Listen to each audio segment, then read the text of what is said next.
হযরতে জিন্নুন মিসরির কথা বলি, ছোট্ট করে বলবো, লম্বা চওড়া নয়। যাকে মাছের মালিক বলা হয় জিন্নুন, জিন্নুন যাকে মাছের মালিক বলা হয়।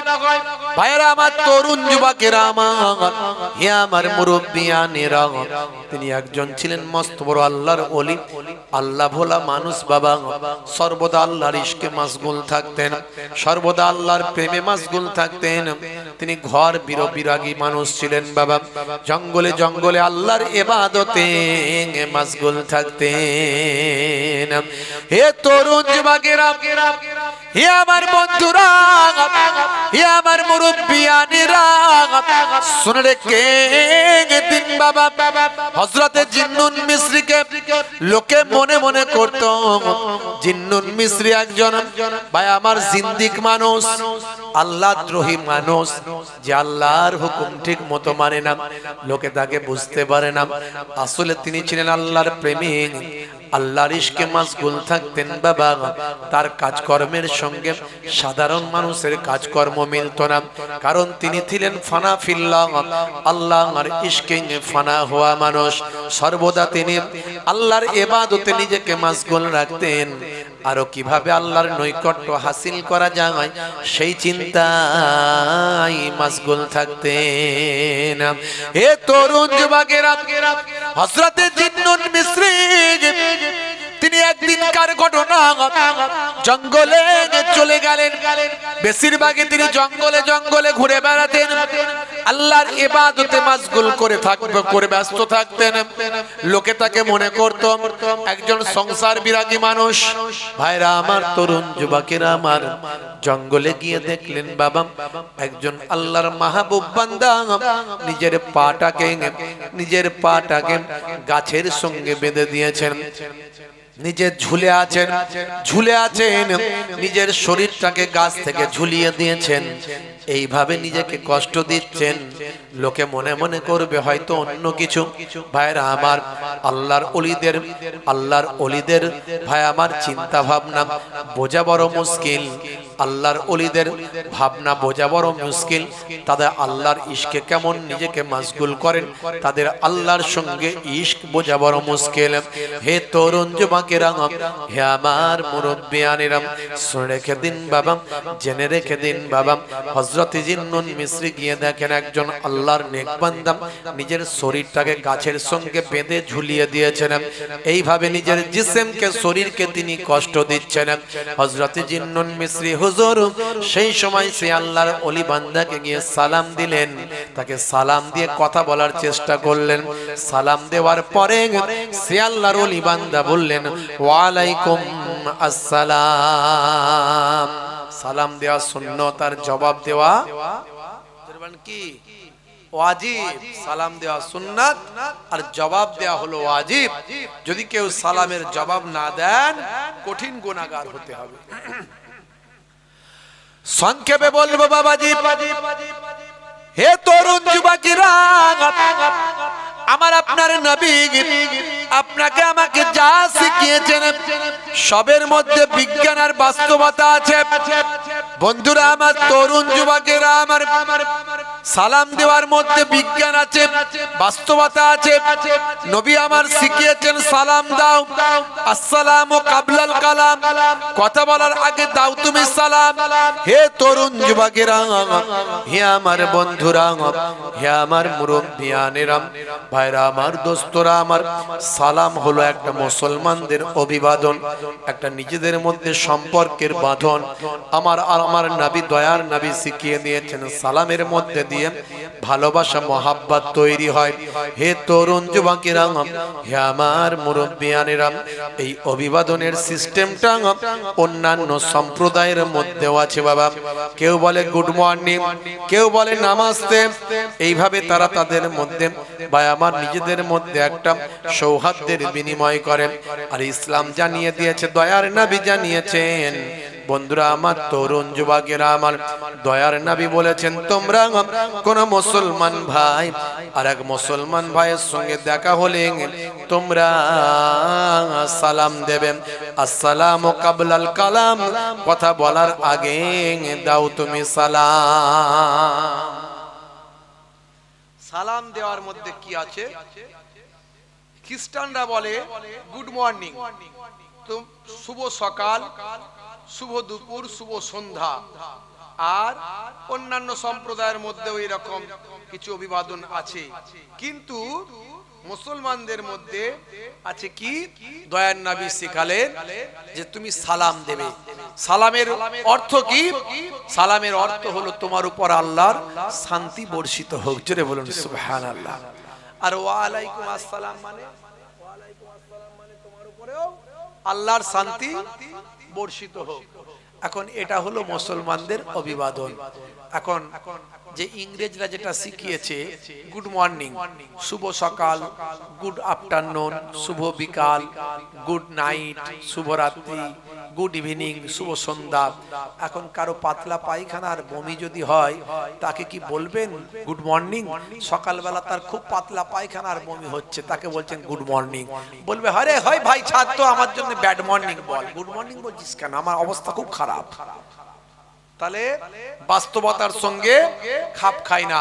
কিন্তু পাতলা পায়খানা, বমি, শরীর অসুস্থ, হসপিটালে যাচ্ছে, আপনি তখনও তাকে বলুন আসসালামু আলাইকুম, তোমার উপর আল্লাহর শান্তি বর্ষিত হোক। জোরে হবে না? ইসলাম যা শিখিয়েছে সবের মধ্যে বিজ্ঞান আর বাস্তবতা আছে। বলুন না আলহামদুলিল্লাহ, দরুদ শরীফ আল্লাহুম্মা।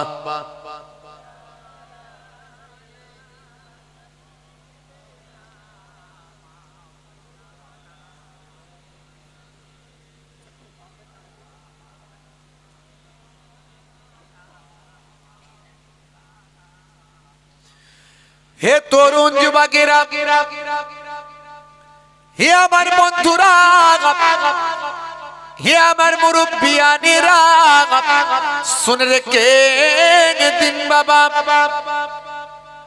আল্লাহর নেক বান্দা হযরতে জিন্নুন মিসরি রাহমাতুল্লাহ আলাইহি সেই সময় বলেছিলেন, ও আল্লাহর নেক বান্দা, আপনি নিজের শরীরটাকে কেন কষ্ট দিচ্ছেন? গাছের সঙ্গে কেন বেঁধে আপনি ঝুলিয়ে দিয়েছেন? কেন আপনার শরীরটাকে জঙ্গলের ভিতরে কষ্ট দিচ্ছেন, যেখানে কোনো মানুষ নাই, যেখানে কোনো জীবজন্তু না, এরকম গভীর জঙ্গলের ভিতরে আপনি নিজেকে, আপনার শরীরটাকে গাছের সঙ্গে বেঁধে কেন কষ্ট দিচ্ছেন? ওই আল্লাহর ওলি বান্দা বলেছিলেন, বাবা আপনি কে? বাবা বলে আমার নাম হলো জিন্নুন, লোকে আমাকে জিন্নুন বলে ডাকে বাবা। হে তরুণ যুবকেরা, শুনে রেখে দিন বাবা, সেই সময় আল্লাহর নেক বান্দা বলেছিলেন, বাবা জিন্নুন শুনে রেখে দাও, আমি কেন আমার জিসিমকে, শরীরকে কেন কষ্ট দিচ্ছি? শোনো, তার কারণ হলো আমার শরীর আমার কথা শোনে না। আমার শরীর আমার কথা শোনে না। আমি চাই আমার জিসিম, আমার শরীরটা আল্লাহর ইবাদত করুক, কিন্তু আমার জিসিম, আমার শরীর চাই বাজারে থাকতে, মানুষের ভিড়ের মধ্যে থাকতে, মানুষের সঙ্গে আনন্দ ফুর্তি করতে, মানুষের সঙ্গে সময় কাটাতে, কিন্তু আমার নফস চাই আল্লাহর ইবাদত করতে, কিন্তু আমার ভাইরা আমার রূহ চাই আল্লাহর ইবাদত করতে, কিন্তু আমার নফস আমার কথা শুনতে চায় না। আমার নফস চাই বাজারে গিয়ে মানুষের সঙ্গে সময় কাটাতে, দিনের অন্যান্য মানুষদের মতো জীবন যাপন করতে। এর জন্য আমার জিসিম আমার কথা শুনতে চায় না, আমার নফস আমার কথা শুনতে চায় না। তাই আমার নফসকে শাস্তি দেওয়ার জন্য গাছের সঙ্গে বেঁধে দিয়েছি। আমি বলেছি, হে আমার নফস, যদি তুমি আমার কথা না শোনো, তাহলে তোমাকে এর থেকেও আরো কঠিন শাস্তি দেওয়া হবে। হযরতে জিন্নুন মিসরি বলেন, হে আল্লাহর ওলি বান্দা, আহারে আপনি কত বড় আল্লাহর নেক বান্দা। সেই সময় ওই মানুষটা বলেছিলেন, হে বাবা জিন্নুন, আমাকে ওলি বান্দা বলো না। আর কারণ হলো আমি আল্লাহর দরবারে বড় চিন্তিত। আমার আল্লাহ কি আমাকে ক্ষমা করবেন? আমার আল্লাহ কি আমাকে মাফ করবেন? আমার আল্লাহ কি আমাকে কবুল করবেন? এই চিন্তায় আমি বিভোর হয়ে আছি। কারণ হলো যেমন ইবাদত করা দরকার আমি তেমন ইবাদত করতে পারি না। বন্ধুরা আমার, তরুণ যুবকেরা আমার, মুরব্বিয়ানেরা আমার, হযরতে জিন্নুন মিসরিকে বললেন, অনেক লম্বা ঘটনা, আমি লম্বা ঘটনা বলতে গেলে তো সময় চলে যাবে, আমি সেটা বলবো না, খুব ছোট্ট করে বলে দিই। বড় ঘটনা একদম, বুঝতে পারছেন? তাজকিরাতুল আউলিয়া যদি আপনারা পড়েন ভাই আমার, মূল কিতাব আপনি পাবেন, মূল কিতাব পড়তে হবে, পাবেন। বন্ধুরা আমার, তরুণ যুবকেরা আমার, হে আমার মুরব্বিয়ানেরা, হযরতে জিন্নুন মিসরিকে সে আল্লাহর ওলি বান্দা বলেছিলেন, বাবা জিন্নুন শুনে রেখে দাও, তুমি যদি ওলি আল্লাহ দেখতে চাও ওই পাহাড়ের উপর উঠে যাও, ওই পাহাড়ের উপর উঠে দেখবে একটা গুহা আছে, ওই গুহাতে একজন আল্লাহর ওলি বান্দা দীর্ঘ বহু বছর যাবত আল্লাহর ইবাদতে মাশগুল আছে। হে তরুণ যুবকেরা, হযরতে জিন্নুন মিসরি রাহমাতুল্লাহ আলাইহি তখন আল্লাহর ওলির সন্ধান করার জন্য পাহাড়ের উপর উঠে গিয়েছিলেন। উঠে গিয়ে দেখেন পাহাড়ের উপরে একটা গুহার ভিতরে নিজের পাটাকে বাইরে বের করে দিয়েছেন, ভিতরে বসে আছেন, পাটাকে বাইরের দিকে বের করে দিয়েছেন, আর পায়ের অর্ধেকটা তার কাটা, এই কাটা শরীরটা নিয়ে আল্লাহর ইবাদতে মাশগুল আছেন। বন্ধুরা আমার, তরুণ যুবকেরা আমার, ইয়া আমার মুরব্বিয়ানেরা, শুনে রেখে দিন বাবা, জেনে রেখে দিন বাবা, ওই আল্লাহর মাহবুব বান্দা আল্লাহর ইবাদতে মাশগুল আছেন। ওই আল্লাহর ওলি বান্দা যখন ইবাদত থেকে ফারেগ হলেন, সেই সময় হযরতে জিন্নুন তাকে সালাম দিলেন, দিয়ে বললেন, বাবা আপনি এই জায়গায় ইবাদত করছেন, আপনি কত বড় আল্লাহর ওলি বান্দা। সেই সময় আল্লাহর মাহবুব বান্দা বলেছিলেন, হে বাবা জিন্নুন, আমাকে ওলি বান্দা বলো না, আমাকে ইবাদতকারী বান্দা বলো না, আমি আল্লাহর দরবারে ক্ষমা পাবো কিনা এই চিন্তায় আছি। আমি বহু বছর এখানে ইবাদত করছি, বহু বছর ইবাদত করছি, কিন্তু বাবা জিন্নুন একদিনকার ঘটনা, আমি বান্দা একজন আল্লাহর নগণ্য গোলাম, ইবাদত করছি, হঠাৎ করে এই পাহাড়ের উপর দিয়ে একজন সুন্দরী নারীর গমন শুনতে পেলাম, আওয়াজ শুনতে পেলাম। আমি চিন্তা করলাম এই গভীর জঙ্গলের ভিতরে পাহাড়ের গুহার সামনে দিয়ে কোন মহিলা চলে যায়। এই চিন্তা করে যখন আমি বাইরের দিকে বেরোলাম, আমার আল্লাহর পক্ষ থেকে আওয়াজ শুনতে পেলাম, হে আমার নেক বান্দা, হে আমার বান্দা, তোমাকে এত বছর আমি আল্লাহ কুদরতি ভাবে আহার দিয়ে, খাবার দিয়ে, পানি দিয়ে এই গুহাতে রেখেছি, তুমি আমার ইবাদত ছেড়ে একটা মহিলার পায়ের শব্দতে তুমি সরে চলে যাও, আর তুমি আমার ইবাদত ভুলে গেলে, আমার কাছে আমার ইবাদত ছেড়ে তুমি ফারেগ হয়ে গেলেন, একটা মহিলার পায়ের শব্দতে তুমি তোমার ইবাদত ভেঙে ফেললেন। এই ঘটনা যখন আওয়াজ শুনতে পেলাম, আমি সেদিন থেকে কান্না চালু করলাম, সেদিন থেকে আমি নিজেকে অস্থিরতার মধ্যে পতিত করলাম, সেদিন থেকে আমি ভাবতে লাগলাম, না জানি আমার ইবাদত কবুল হয় কিনা। হে বাবা জিন্নুন, শুনে রেখে দাও, আমাকে ওলি বান্দা বলো না, যদি ওলি বান্দা দেখতে চাও তাহলে এই পাহাড়ের শৃঙ্গে চলে যাও, এই পাহাড়ের শৃঙ্গে একটা গুহা আছে, সেই গুহাতে একজন আল্লাহর ওলি পাবেন, দেখবে বাবা তিনি হলেন ওলির মতো ওলি। বাবা জিন্নুন, আমাকে ওলি বান্দা বলো না, কারণ আমি আল্লাহর দরবারে বড় অন্যায় করে ফেলেছি, আমি আল্লাহর ইবাদত থেকে হঠাৎ করে নিজেকে, আমি আল্লাহর ইবাদত থেকে ফারেগ হয়ে গিয়েছি, আমি একটা অন্যায় কাজ করে ফেলেছি, এই চিন্তায় আমি বিভোর আছি।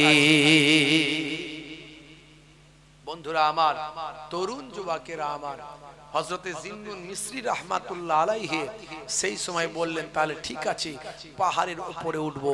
পাহাড়ের উপরে উঠতে গিয়ে দেখলেন অনেক উঁচু, উঠতে পারলেন না, ফিরে চলে এলেন। ফিরে এসে এই গুহাতে যিনি আল্লাহর ওলি ইবাদত করছিলেন, সেই ওলি আল্লাহর সামনে এসে জিজ্ঞাসা করলেন, আচ্ছা হুজুর, আমি তো ওলি আউলিয়াদের রুহানি নেক তাওয়াজ্জু, নেক ফায়েজ, তাদের কাছ থেকে বরকত হাসিল করার জন্য, তাদের কাছ থেকে ইবাদতের যে মজা সেটা পাওয়ার জন্য, ইলমে তাসাউফের জ্ঞান অর্জন করার জন্য আমি তো সফর করছি, ঘুরে বেড়াচ্ছি। তা আপনি একটু বলুন, আমি তো উঠতে পারছি না অত উঁচুতে, অত শৃঙ্গে উঠতে পারছি না, ওই আল্লাহর ওলি সম্পর্কে আপনি আমাকে একটু শোনান। দরুদ শরীফ আল্লাহুম্মা সাল্লি আলা।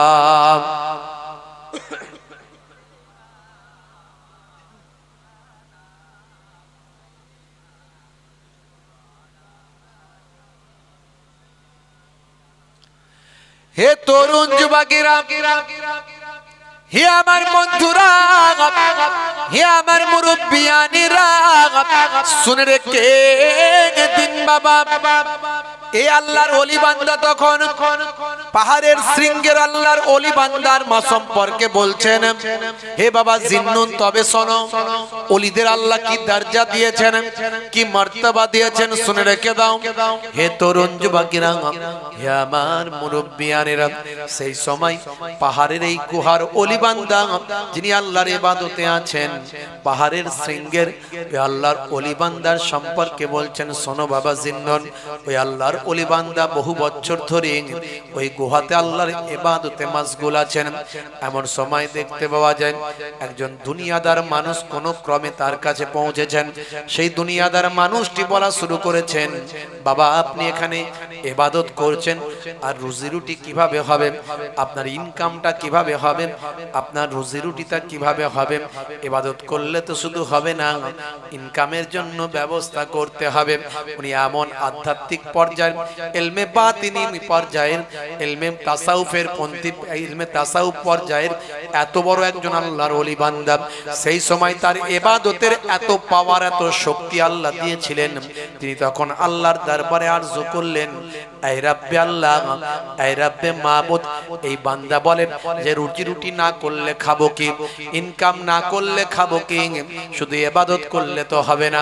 মাবুদ আল্লাহ, আয় আমার রাব, আয় আমার স্রষ্টা, আমি তোমার কাছে আরজু করি, তোমার কাছে জানাই, তোমার কাছে বড় আরজু করি, তুমি যদি আমাকে গায়েবী ভাবে, তুমি যদি আমাকে তোমার পক্ষ থেকে রুজি না দাও, আমি দুনিয়ার কোনো খাদ্য আহার করব না।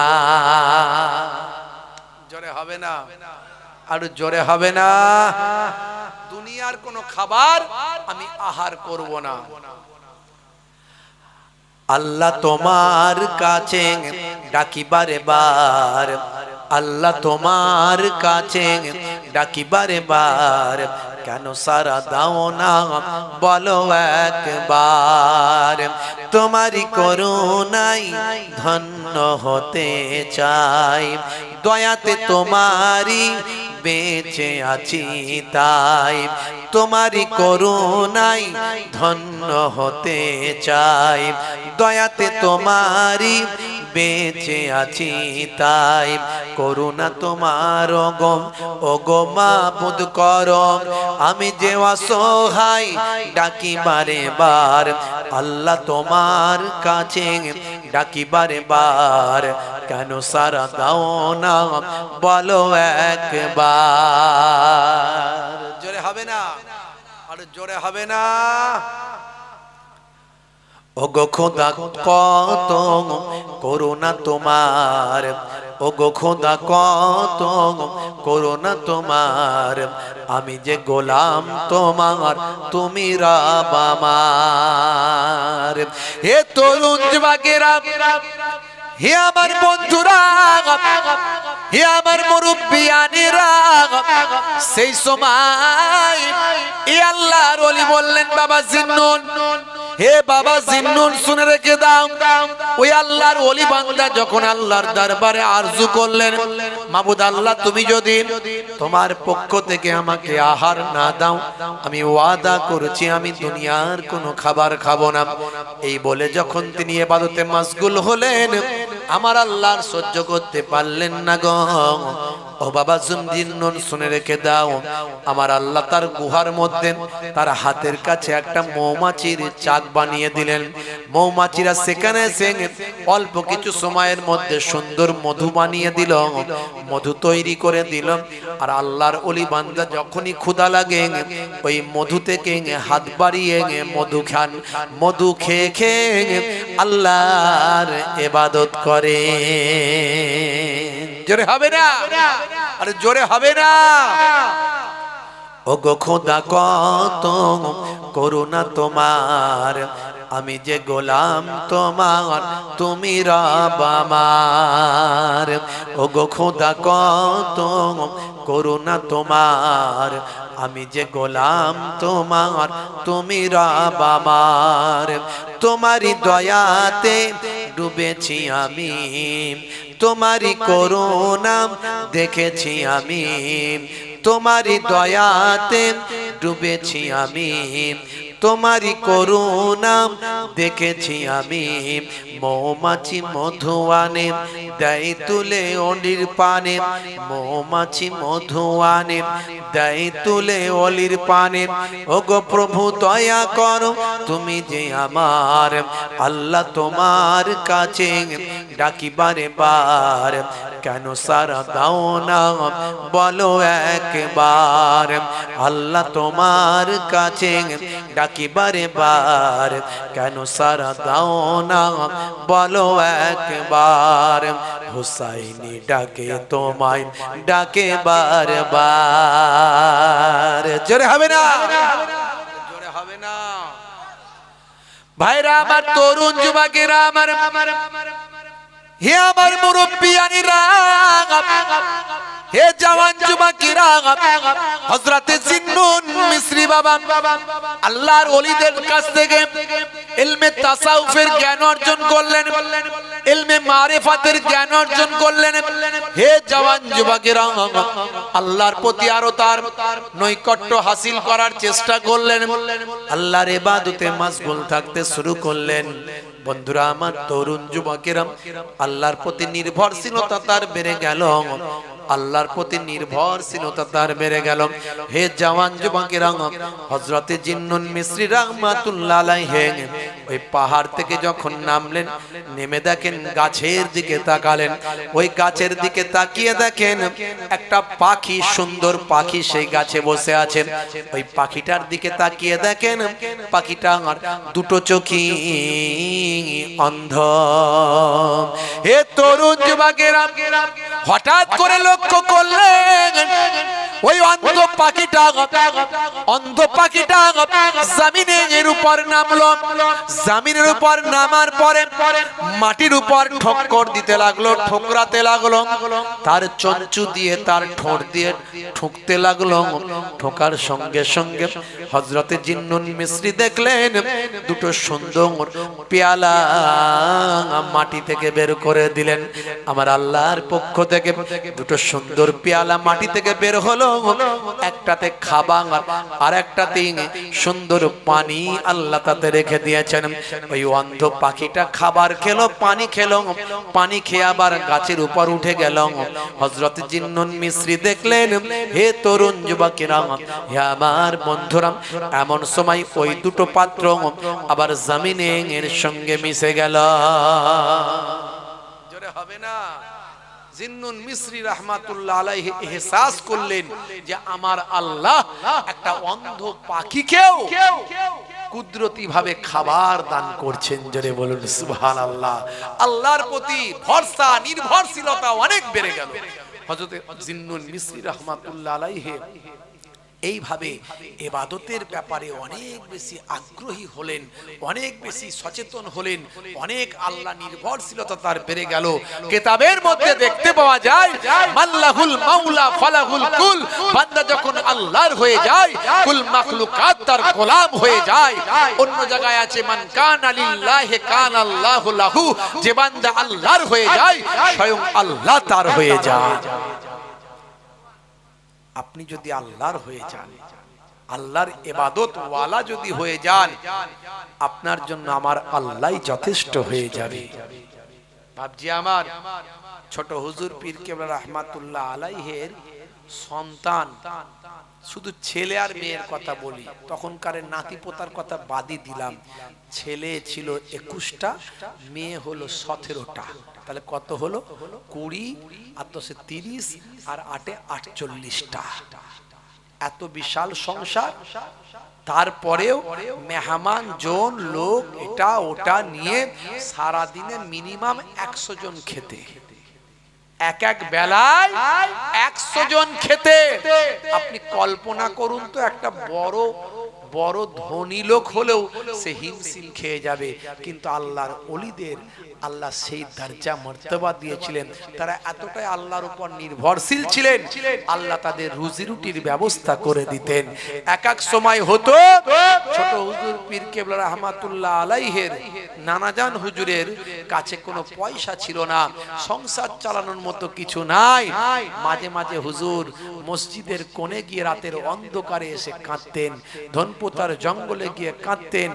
আমার আব্বা জানের মুখে শোনা, বলতেন বাবা তোমার নানা জান এমন মাঝে মাঝে আল্লাহর ইবাদতে মশগুল হয়ে যেতেন, এটা লোকে জানে না, আল্লাহর গায়েবী সাহায্য, আল্লাহর পক্ষ থেকে গায়েবী টাকা পয়সা তোমার নানা জানকে আল্লাহ দান করে দিতেন।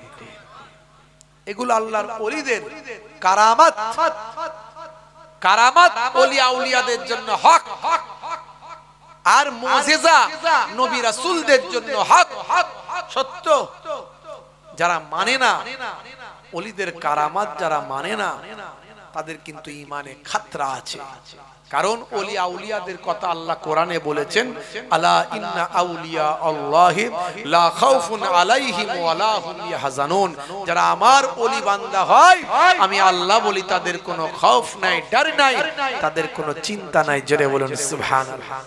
ওলি আউলিয়ারা ইবাদত করে ওলি হয়েছে, নামাজ ছেড়ে দিয়ে ওলি হননি, রোজা ছেড়ে দিয়ে ওলি হননি, রাসূলের সুন্নাত ছেড়ে দিয়ে ওলি হননি, বরং আমরা নামাজও পড়ি, 2 নম্বরিও করি, নামাজও পড়ি মিথ্যা কথাও বলে, এমন অনেক লোক আছে নামাজও পড়ে, দাড়ি রেখে টুপি মাথায় দিয়ে গীবত শিকায়াত করে, চগলখড়ি করে, এর মনে কষ্ট দেয়, ওর মনে দুঃখ দেয়, অহংকার তাকাব্বুরি নিয়ে ঘুরে বেড়ায়।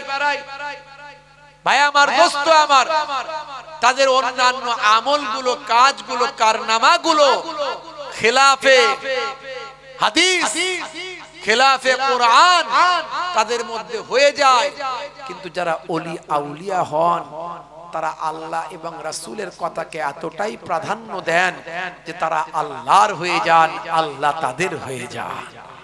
জোরে হবে না বন্ধুরা আমার, তরুণ যুবকেরা আমার, মুরব্বিয়ানেরা আমার, আমার দাদা জান মায়াপুর পীরনগর হুজুর পীর কেবলা রহমাতুল্লাহ আলাইহি ইন্তেকালের আগে বলেছিলেন, বাবা আমার তো অনেক বয়স হয়েছে, অনেক বয়স হয়েছে। ইন্তেকালের আগে উনার বয়স হয়েছিল 117 বছর, 117 বছর। বাবা আমাকে লোকে আব্বা বলে ডাকে গো, লক্ষ লক্ষ মানুষ আমাকে আব্বা বলে ডাকে, তারা আমাকে পিতা জ্ঞান করে, তারা আমাকে বাপ বলে মনে করে।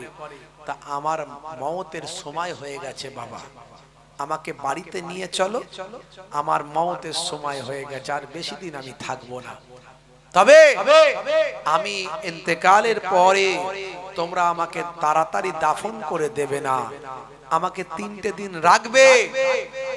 হাদিসের নির্দেশ হলো, ভাই আমার, হাদিসের নির্দেশ হলো মাইয়িতকে তার আয়েব বের হওয়ার আগে দাফন করো।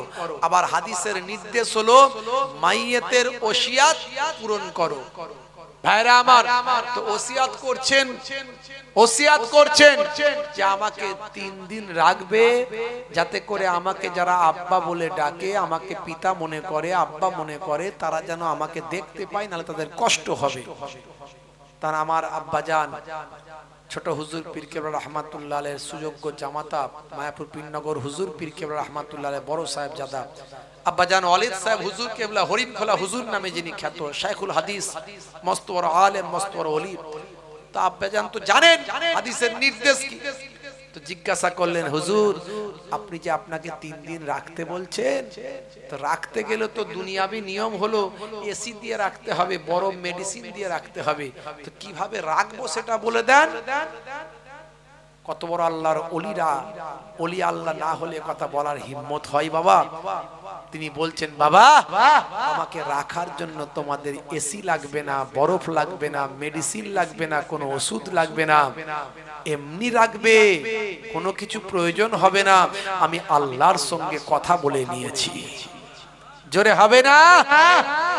লক্ষ লক্ষ মানুষ সাক্ষী, ওপেন রাখা হয়েছিল, দরজা জানালা খুলে দিয়ে। 3 দিন ধরে যারা দেখেছেন তারা জানেন। তো আল্লাহর ওলিদের, ওলিরা এই পর্যায়ে এসেছেন কেন? তারা আল্লাহর ইবাদত করে আল্লাহর নৈকট্য হাসিল করেছেন। জোরে বলুন সুবহানাল্লাহ। বুঝতে পারছেন ভাইরা আমার? সেই নৈকট্য হাসিল আপনাকে অন্তত করতেই হবে কিছুটা হলো। ফরজ ইবাদতগুলো আপনি ছাড়তে পারেন না, আপনি নামাজ ছেড়ে দিতে পারেন না, আপনি সামনে রমজান মাসে রোজা আসছে, ছেড়ে দিতে পারেন না। হে তরুণ যুবকেরা, হে আমার বন্ধুরা, হে আমার মুরব্বিয়ানেরা, শুনে রেখে দিন বাবা, জেনে রেখে দেন, নামাজের সময় হলে আপনি নামাজকে বলতে পারেন না আমার কাজ আছে, বরং কাজকে বলবেন হে কাজ আমার নামাজ আছে। বন্ধুরা আমার, তরুণ যুবকেরা, আমার আল্লাহ কোরআন মাজিদে বহু জায়গায় নামাজের কথা বলেছেন। নামাজ পড়া আপনার জন্য ফরজ করা হয়েছে। আফজালুল ইবাদাতে ইবাদাতুস সালাত, সমস্ত আফজাল ইবাদতের মধ্যে সর্বাপেক্ষা শ্রেষ্ঠ ইবাদত হলো সালাত। সেই নামাজ আপনি ছেড়ে দেবেন না বাবা। সামনে রমজানের রোজা আসছে, সামান্য অম্বল গ্যাস, অম্বল পেটে যন্ত্রণা বলে রোজা ছাড়া আর হুকুম আপনার নাই নামাজের। তবে নামাজ যদি একান্ত মিস হয়ে যায়, কাজা হয়ে যায়, তার কাজা নামাজ 2 রাকাতের পরিবর্তে 2 রাকাত হবে, 4 রাকাতের পরিবর্তে 4 রাকাত হবে। কিন্তু একটা যদি রোজা ইচ্ছাকৃতভাবে কেউ ছেড়ে দেয়, একটা যদি রোজা ইচ্ছাকৃতভাবে কেউ ছেড়ে দেয়, ত্যাগ করে দেয়, তার মার্সি বলা হয়েছে, তার রিমেডি বলা হয়েছে, কাজা বলা হয়েছে, পর পর 60 খানা 60 রোজা রাখতে হবে। এই 60টার মধ্যে যদি আবার একটা কেউ ছেড়ে দেয়, তাহলে আবার তার ঘাড়ে 60টা চেপে যাবে। অর্থাৎ সারা জীবন রোজা রাখলেও একটা ফরজ রোজা আর হক আদা করা যাবে না। হে তরুণ যুবকেরা, হে আমার বন্ধুরা, হে আমার মুরব্বিয়ানেরা, শুনে রেখে দিন বাবা। হযরতে জিন্নুন মিসরি রাহমাতুল্লাহ আলাইহি এত বড় আল্লাহর ওলি বান্দা হয়ে গিয়েছিলেন। হযরতে জিন্নুন মিসরি এমন ইবাদত বন্দেগী করেছিলেন, হুজুরের তাকওয়া, হুজুরের পরহেজগারি এমন জায়গায় পৌঁছে গিয়েছিল, হুজুরের জবানটা দোয়ায়ে মুস্তাজিব হয়ে গিয়েছিল। হুজুর যেটা জবান দিয়ে বলতেন সেটাই আমার আল্লাহর দরবারে কবুল হতো। আপনি যদি নামাজি হন, আপনি যদি রোজাদার হন, আপনার দোয়া আল্লাহ কবুল করবেন। আপনি নামাজের পাটিতে সাহায্য চাইবেন, আমার আল্লাহ জানিয়ে দিয়েছেন ওয়াস্তাঈনু বিস-সাবরি ওয়াস-সালাম, বান্দা তোরা আমার কাছে সাহায্য প্রার্থনা কর ধৈর্য এবং নামাজের মাধ্যমে। হে তরুণ যুবকেরা, হে আমার বন্ধুরা, হে আমার মুরব্বিয়ানেরা, শুনে রেখে দিন বাবা। হযরতে মুসা কালিমুল্লাহ বলেন, আল্লাহ আপনি আমার সঙ্গে কালাম করেন আর কারো সঙ্গে কি কালাম করেন? আপনি আমার সঙ্গে কথা বলেন আর কারো সঙ্গে কি কথা বলেন? আর কারো সঙ্গে কথা বলেন কি না? হযরতে মুসা নবী আল্লাহর কাছ থেকে জেনে নিচ্ছেন। আমার আল্লাহ বললেন, হে মুসা তুমি বলছো তুকাল্লিমু মাই হাল তুকাল্লিমু আহাদা গায়রি, তুমি আমার কাছে জানতে চেয়েছো মুসা যে আমি তোমার সঙ্গে কালাম করি আর কারো সঙ্গে কি কালাম করি, কথা বলি। হে নবী মুসা শুনে রেখে দাও, জেনে রেখে দাও, আখেরি জামানাতে একজন পয়গম্বর আসবেন, তিনি হবেন আখেরি জামানার শেষ নবী। সেই নবীর আমি অনেক সম্মান দিয়েছি, ইজ্জত দিয়েছি, সেই নবীকে আমি নবীউল আম্বিয়া বানিয়েছি, সমস্ত পয়গম্বরদের নবী বানিয়ে বানিয়ে দিয়েছি। শুধু তাই নয়, সেই নবীর উম্মতদের আমি আল্লাহ কত সম্মান দিয়েছি শুনে রেখে দাও। হে নবী মুসা, সেই নবীর উম্মত যখন সিজদায় পড়ে যাবে, সালাতে যখন দাঁড়িয়ে যাবে, সালাতে গিয়ে যখন সিজদায় গিয়ে আমি আল্লাহর সঙ্গে কথা বলবে, সুবহান রাব্বিয়াল আলা যখন বলবে, হে নবী মুসা শুনে রেখে দাও, সে আখিরি জামানার পয়গম্বরের সালাতটা আমার সঙ্গে ডাইরেক্ট কথা হবে। সেই জন্যই তার সালাতটা আমার সঙ্গে মেরাজ হয়ে যাবে, দিদার হয়ে যাবে। তোমার সঙ্গে যখন আমি কথা বলি ৭০,০০০ নূরের পর্দার ভিতর থেকে কথা বলি, আর উম্মতে মুহাম্মাদি যখন সালাতে গিয়ে সিজদায় গিয়ে আমার সঙ্গে কথা বলবে, সুবহান রাব্বিয়াল আলা বলবে, শুনে রেখে দাও, তখন তার সঙ্গে আমার কোনো ৭০,০০০ নূরের পর্দা থাকবে না, ডাইরেক্ট আমি আল্লাহর সঙ্গে কথা হবে, আমি আল্লাহর সঙ্গে দিদার হবে। as-salatu মিরাজুল মুমিনিন, এরই জন্য বলা হয় সালাত হলো মুমিনদের মিরাজ। জোরে হবে না? জোরে হবে না? নামাজকে বলো না কাজ আছে, কাজকে বলো আমার নামাজ আছে। নামাজ বিনা পরকালে কি জবাব দেবে তুমি প্রভুর কাছে? বলুন না সুবহানাল্লাহ। নামাজ পড়ো, নামাজ ছাড়বে না। হে তরুণ যুবকেরা, যদি আপনি নামাজটা ৫ ওয়াক্ত পড়েন, রমজানের রোজাটা আপনি রাখেন, নবীর সুন্নত অনুযায়ী চলার চেষ্টা করেন, হালাল খাদ্য খান, হালাল রুজি রুটি তালাশ করেন, হালাল ভাবে জীবন যাপন করার চেষ্টা করেন, ইনশাআল্লাহ আমি আপনাদের ভাই আপনাদের কথা দিয়ে গেলাম, এটা আমার কাছে পরীক্ষিত। আপনি সিজদায় গিয়ে আল্লাহর কাছে কাঁদবেন, একদিন কান্নার পরে আপনার দোয়া কবুল হয়নি, দ্বিতীয় দিন কাঁদবেন সিজদায় গিয়ে, দ্বিতীয় দিন কান্নার পরে আপনার দোয়া কবুল হয়নি, তৃতীয় দিন কাঁদবেন আল্লাহর দরবারে, সিজদায় গিয়ে কাঁদবেন, কাঁদতে কাঁদতে একটা পর্যায়ে আপনি পৌঁছে যাবেন, সে সময় দেখবেন আমার আল্লাহ আর সহ্য করতে পারলেন না, আমার বান্দা আমার দরবারে এত কান্না কাঁদে, আমি আল্লাহ কেমন করে তাকে ফিরিয়ে দিতে পারি? আমার আল্লাহ আপনার কান্নাকে কবুল করে আপনার দোয়াটা কবুল করে নেবেন। হে তরুণ যুবকেরা, হে আমার বন্ধুরা, হে আমার মুরব্বিয়ানিরা, শুনে রেখে দিন বাবা, হযরত জিন্নুন মিসরি রাহমাতুল্লাহ আলাইহি হুজুরের দোয়াটা আল্লাহর দরবারে দোয়াই মুস্তাজিব ছিল। যখনই হুজুর দোয়া চাইতেন তখনই কবুল হতো। রাস্তা দিয়ে যাচ্ছেন, সামনে একটা দরিয়া পড়েছে, একটা নদী পড়েছে, নদী পার হওয়ার জন্য হুজুর অপেক্ষা করলেন। একটা নৌকা এলো, সেই নৌকায় হুজুর এক ধারে বসে বললেন, একটা জাহাজ এলো, জাহাজ, পানি জাহাজ, ভাই আমার পানির বড় নৌকা। সেই নৌকাতে হুজুর এক কোণাতে বসে বললেন, সেই নৌকায় অনেক ধরনের মানুষ উঠেছে বাবা, তার মধ্যে কিছু বণিক সম্প্রদায়ের মানুষ উঠেছে, বণিক ব্যবসায়ী। একজন ব্যবসায়ী একটা পাথর, ভাই আমার একটা ডায়মন্ড, হিরে পাথর, একটা ডায়মন্ড পাথর, মূল্যবান পাথর একটা হারিয়ে গেছেন। সেই সময় ভাই আমার দোস্ত আমার জিন্নুন মিসরি কিন্তু আল্লাহওয়ালা মানুষ, দুনিয়ার কোনো লোভ লালসা, দুনিয়ার কোনো চিন্তা ভাবনা তার কিছু নাই, তিনি আল্লাহর ইবাদতে সর্বদা মাশগুল থাকেন, তার চেহারাটা উস্কো খুস্কো হয়ে আছে, আল্লাহ ভোলা মানুষ বাবা, আল্লাহর ইবাদতে মাশগুল, দুনিয়ার কোনো রং তামাশা সৌন্দর্যের প্রতি তার কোনো আকর্ষণ নাই, তার কোনো লোভ লালসা নাই, এক কোণে চুপটি মেরে চাদরটা গায়ে দিয়ে বসে আছেন।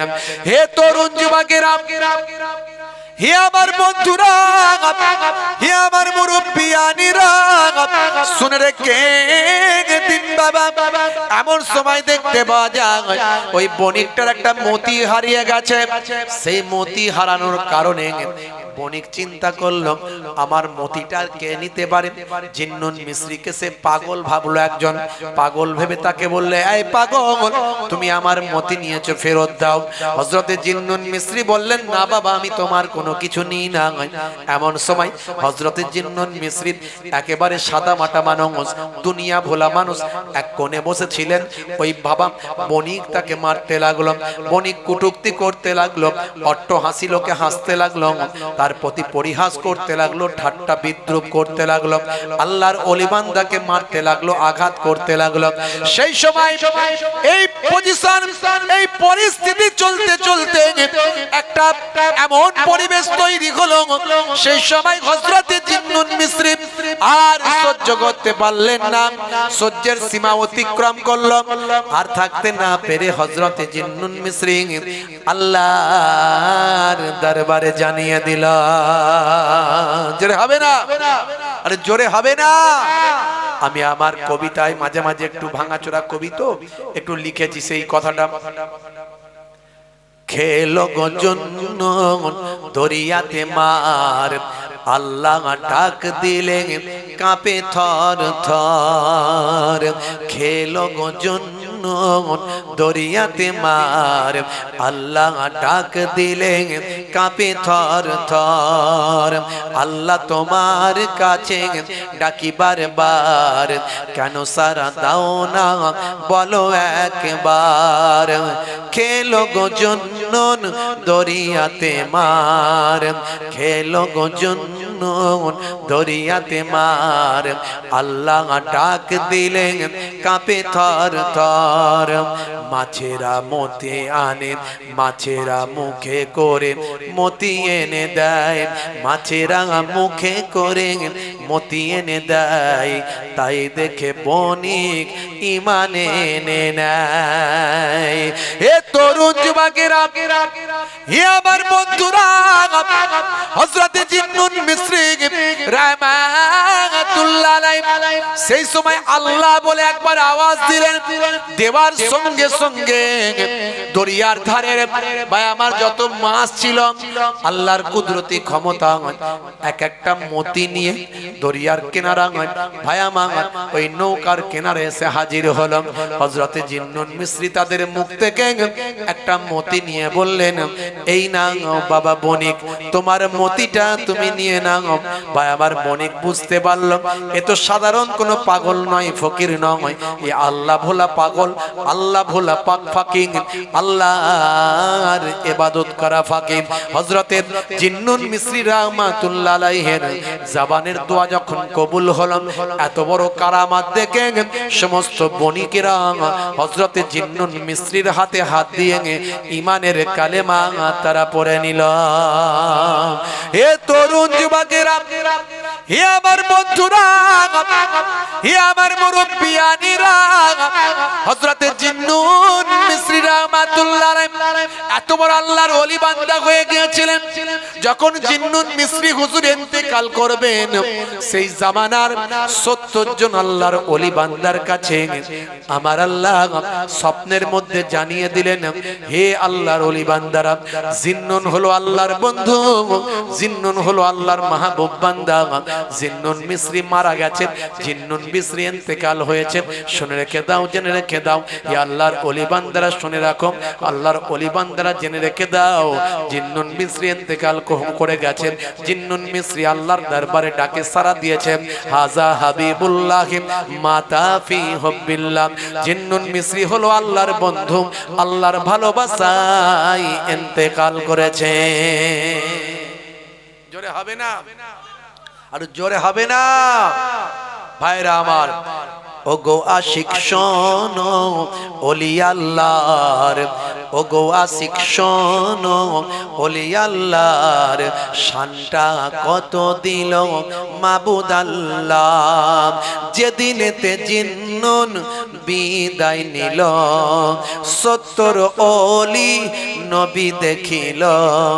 যেদিনেতে জিন্নুন বিদায় নিল, 70 ওলি নবী দেখিল নবীজি তাদের গো বলে যে দিল জিন্নুন খোদার ওলি যে ছিল নবীজি তাদের বলে যে দিল জিন্নুন খোদার ওলি যে ছিল ওগো খোদা কত করুণা তোমার ওগো খোদা কত করুণা তোমার আমি যে গোলাম তোমার তুমি রব আমার জোরে হবে না আল্লাহর নেক বান্দা হয়ে যান আল্লাহ আপনার জবানের দোয়া কবুল করবেন আর নেক বান্দা হতে গেলে আল্লাহর হুকুম রাসূলের সুন্নাত আপনাকে মানতে হবে আলোচনা অনেক লম্বা সংক্ষেপে আমি আপনাদের সামনে একটা আল্লাহর ওলি বান্দার কথার মধ্যে দিয়ে বোঝানোর চেষ্টা করলাম যে আল্লাহকে স্মরণ করলে আমার আল্লাহ আপনাকে স্মরণ করে তাই কোরআন মাজিদে আমার আল্লাহ বলছেন ফাজকুরুনি আযকুরুকুম বান্দা তোরা আমাকে স্মরণ কর আমাকে ডাক আমি আল্লাহ তোদের ডাকে সাড়া দেব তোরা আমাকে স্মরণ করবি আমি আল্লাহ তোদের স্মরণ করব আর আমার নিয়ামতের শুকরিয়া আদা কর আশকুরুলি ওয়ালা তাকফুরুন আমার নিয়ামতের শুকরিয়া আদা কর আল্লাহ তুমি আমাকে ভালো রেখেছো আমাকে পাগল বানাওনি আমাকে অন্ধ বানাওনি আমাকে খোঁড়া বানাওনি আমাকে না খাইয়ে তো তুমি রাখোনি আমাকে না পড়িয়ে তো তুমি রাখোনি তুমি আমি আল্লাহ তোমার কাছে কি বলে থ্যাঙ্কস জানাবো কি বলে শুকরিয়া আদা করব তুমি শুকরিয়া আদা করো নামাজে গিয়ে 2 রাকাত শুকরিয়ার নামাজ পড়ো আল্লাহর কাছে কাঁদো আল্লাহ বলছে তুমি যদি আমার শুকরিয়া আদা করো আমি আল্লাহ তোমার নিয়ামত বাড়িয়ে দেব বন্ধুরা আমার তরুণ যুবকেরা আমার আলোচনার শেষ নাই আলোচনা করলে অনেক আলোচনা আমি আলোচনা বেশি দিকে যাচ্ছি না ভাবছি আমার ঠান্ডার রাত আপনাদের কষ্ট হবে আমার ভাই নিশ্চয় অনেক আলোচনা করেছেন আমি অল্প আলোচনার মধ্যে দিয়ে আপনাদের বোঝানোর চেষ্টা করলাম যে আল্লাহ ওয়ালা হতে হবে নামাজি হতে হবে নামাজের কোনো বিকল্প নাই যারা নামাজ ছেড়ে দিয়ে ভাবছেন আল্লাহ ওয়ালা হবেন কোনো কাসিন কালো হতে পারবেন না কারণ নামাজের অর্ডার আল্লাহ 82 বার কোরআনে করেছেন নামাজ ছেড়ে দিয়ে কোনদিন কিছু হওয়া যাবে না আর রাসূলের সুন্নত বড় বড় সুন্নতগুলোর মধ্যে সবচেয়ে বড় সুন্নত যেটা আমি বলি সেটা হলো মুখের দাড়িটা রাখুন বিরাট কোহলি দাড়ি রেখেছে হরভজন সিং দাড়ি রেখেছে লিওনেল মেসি দাড়ি রেখেছে এরা ফ্যাশন দাড়ি রেখেছে নেতা মন্ত্রী খেলোয়াড় প্লেয়ার যারা রেখেছে এরা সব ফ্যাশন দাড়ি আর কিছু সেলিব্রিটি বড় বড় আছে যারা নবীর সুন্নতওয়ালা দাড়ি রেখেছে তার মধ্যে জুনায়েদ জামশেদ পৃথিবী বিখ্যাত সিঙ্গার আমি জুনায়েদ জামশেদ নিয়ে ওয়াজ করেছি আজ আর করব না হাসিম আমলা পৃথিবী বিখ্যাত একজন ক্রিকেটার আমি তার সম্পর্কে ওয়াজ করেছি তারা সব সুন্নতি দাড়ি বড় বড় দাড়ি রেখেছে মঈন আলী খান আমি তার সম্পর্কে ওয়াজ করেছি ইন্টারনেটে দেখবেন পাবেন মঈন আলী খান পৃথিবী বিখ্যাত একজন ইংল্যান্ডের মস্ত বড় একজন ক্রিকেটার নবীর সুন্নতওয়ালা দাড়ি রেখেছেন ভাইরা আমার তরুণ যুবকেরা আমার মুরব্বিয়ানেরা আমার পৃথিবী বিখ্যাত একজন অ্যাক্টর অনেক অ্যাক্টর আছেন তাদের সম্পর্কে কতজনের কথা বলবো পৃথিবী বিখ্যাত একজন অ্যাক্টর নাম হলো ভাই আমার আসিফ আলী খান যাকে লোকে রকি বলে রকি ফুল আর কাটে সিনেমার অ্যাক্টর বিখ্যাত একটা রকি সেই রকি এত বড় দাড়ি রেখে এখন আল্লাহ ওয়ালা এরা সব সুন্নতি দাড়ি রেখেছে তাহলে এরা যদি পরিবর্তন হয় নায়ক গায়করা যদি চিনতে পারে খেলোয়াড় প্লেয়াররা যদি চিনতে পারে আল্লাহ চেনে নবী চেনে Cassius Clay Tyson Hahnemann Gary Miller Jennifer Michael জ্যাকসনরা যদি চিনতে পারে ভাই আমার হোমিওপ্যাথির জনক Hahnemann international boxer Mike Tyson এরা যদি চিনতে পারে পপ তারকা মাইকেল জ্যাকসন এরা যদি নবীকে চিনতে পারে আল্লাহ চিনতে পারে আর আপনি মুসলমান ঘরের সন্তান আপনার বাপ মুসলমান দাদু মুসলমান এখনো নামাজ পড়েন না কাল মরে গেলে আল্লাহর দরবারে কি জবাব দেবেন আল্লাহর দরবারে আপনি যদি নামাজটা নিয়ে কবরে ঢোকেন আর সুন্নতটা যদি আপনার মুখে থাকে আমি বলছি না যাদের দাড়ি নাই আমার মতো বড় দাড়ি রাখুন না না এখন সেটা বলছি না নাই মামার চেয়ে কানা মামা ভালো something is better than nothing অল্প হলে রাখা শুরু শুরু করুন। এখন লোকে তো ফ্যাশনদারি রাখছে, আপনার দেখতে ফ্যাশনের মতো লাগবে কিন্তু নিয়তটা থাকবে ফ্যাশনদারি নয়, নবীর সুন্নত বলে রেখেছি। আজ ছোট আছে কাল বড় হয়ে যাবে। এই অবস্থায় যদি মারা যান, কবরে দেওয়ার পরে মুনকার নাকির ফারিস্তা যখন আসবে বলবে মান রব্বুকা, দেখতে পাবে নবীর সুন্নত মনে করে দাড়িটা রাখা, হতে পারে ওই দাড়িটাই হবে নাজাতের জারিয়া। অনেক ছেলেরা বলে হুজুর আপনার কথায় আমি মোটিভেট হয়ে নামাজটা পড়ছি, দাড়িটা রেখেছি, তাস খেলা বন্ধ করেছি, আমি অন্যায় কাজগুলো বন্ধ করেছি, কানে দুল পড়তাম, আজকে একজনকে ভাই আমার কানে দুল পড়েছিল, আজকে হাতে বালা পড়েছিল, সঙ্গে সঙ্গে তাকে ধরেছি। আমার এগুলো সহ্য হয় না বাবা, কারণ আমি তো অনেক রিপোর্ট পাই, আমাকে লোকে বলে হুজুর এই দুল পরা, কানে দুল পরা, আপনার হাতে বালা পরা, চেন পরা, সোনার আংটি, সোনার চেন, হ্যাঁ রূপোর চেন, সব হারাম।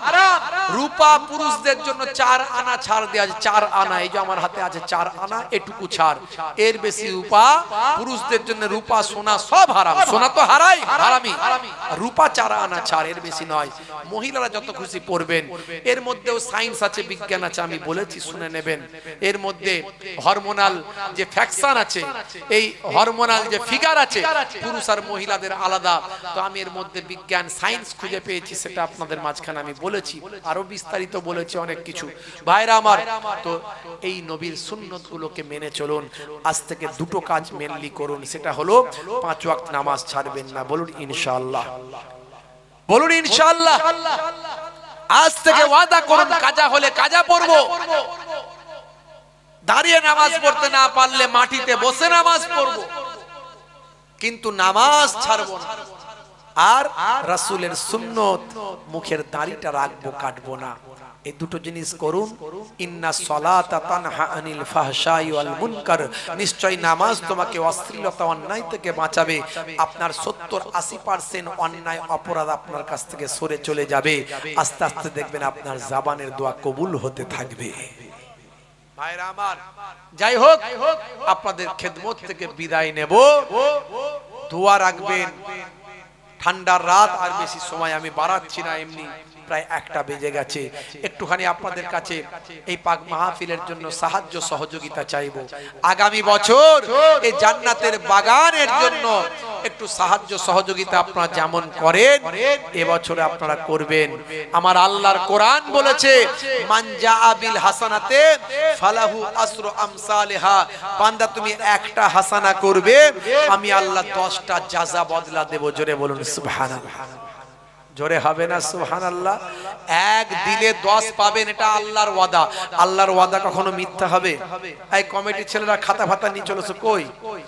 আল্লাহর ওয়াদা কখনো মিথ্যা হবে? বলেন, মিথ্যা হবে? হবে না। আপনারা আগের বছর দিয়েছেন, ইনশাআল্লাহ আমার বিশ্বাস, আলহামদুলিল্লাহ আমার বিশ্বাস, আল্লাহ আপনাদের জাযা বদলা দিয়েছে, আরো দেবে। হাদিসে কুদসির মধ্যে এসেছে, একের বদলে 10, একের বদলে 100, একের বদলে 700, একের বদলে বেহিসাব আল্লাহ মালে মালামাল করে দেবেন। জোরে বলুন আলহামদুলিল্লাহ। তবে দেওয়ার চেষ্টা করবেন এই দিনের প্রচারের স্বার্থে। আপনার সব সম্পদ আপনার নয়, সব টাকা পয়সা যা আপনি মালিক সব আপনার নয়। ইসলাম বলছে এতে এই রকম জালসা জুলুস দিনের কাজের হক আছে, মাদ্রাসা মসজিদ মক্তবের হক আছে, গরিব এতিম দুস্থদের হক আছে। সব টাকা তোমার নয়, একটা অংশ তাদের জন্য তোমাকে দিতে হবে। এটা ইসলাম বলছে, এটা শরিয়াত বলছে, এটা আল্লাহর কোরআন বলছে, রাসূলের হাদিস বলছে। বন্ধুরা আমার, তরুণ যুবকেরা আমার, মুরব্বিয়ানেরা আমার, যে আল্লাহর দ্বীনকে সাহায্য করে আমার আল্লাহ তাকে সাহায্য করেন। রাসূলের হাদিস কখনো মিথ্যা নয়।